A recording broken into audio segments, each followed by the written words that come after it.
Super Mario Galaxy was unveiled at E3 2006 for Nintendo's upcoming system, the Wii, which would launch many months later, in November of 2006.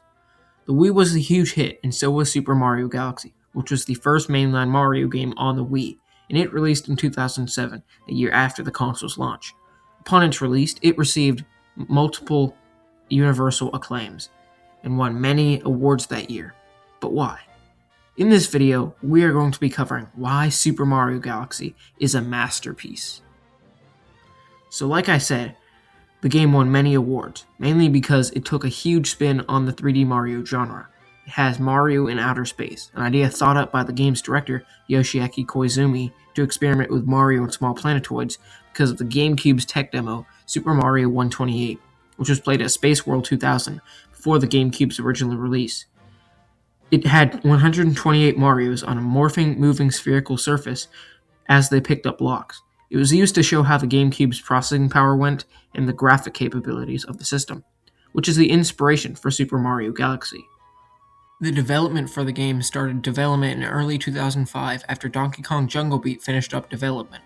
The game's initial working title was Super Mario Revolution, obviously named after the Wii's codename Revolution. It was in development for 3 years and was originally planned to be a launch title for the Wii, but was delayed a year later. There are also some neat concept art, and here's the original logo. Another reason this game is a masterpiece is because of the level design. The level design focuses on spherical or different shaped planetoids with gravity physics so Mario can walk on them. Sometimes the camera doesn't work with it, but most of the levels use the gravity mechanic in fun and interesting ways.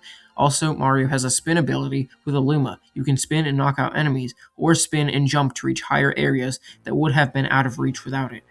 There are also many cool and not so cool power-ups found throughout the game, like the Bee Mushroom, Spring Mushroom, Boo Mushroom, and there are also Life Up Mushrooms which give you 3 more lives. Lives are also replenished by coins, whereas in modern 3D Mario games, they are replenished by hearts.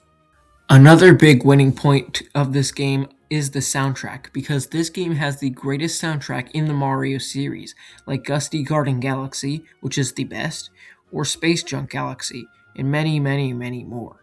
The game also has a very good story. Although not many Mario games really have story like Zelda games, they are focused on fun platforming stages with fun gimmicks and twists. This game has a good story though. Basically, it is the Night of the Star Festival, which happens once every 100 years.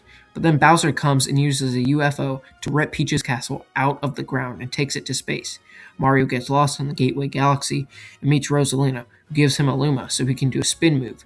Then Mario must collect the Grand Star to give power to the Terrace, which is the observatory dome, which you need more Grand Stars to unlock the different domes, which then you can beat the game, as the Comet Observatory will fly to the center of the universe, where one of the greatest battles in Mario history takes place against Bowser. It's one of my favorite Bowser fights, especially since Bowser isn't that hard of a boss to defeat. The game is really fun, and there isn't much annoyance with the gimmicks in every level, since each of the levels will introduce something new.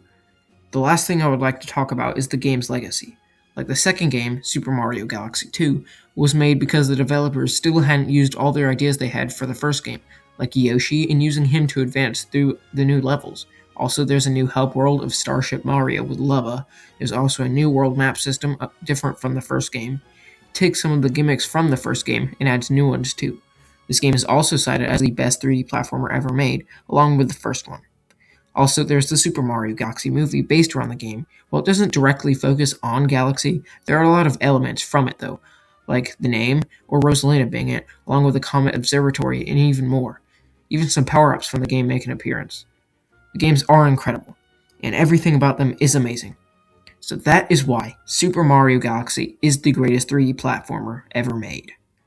If you enjoy this video, please like and subscribe, and I'll see you in the next one. Woohoo!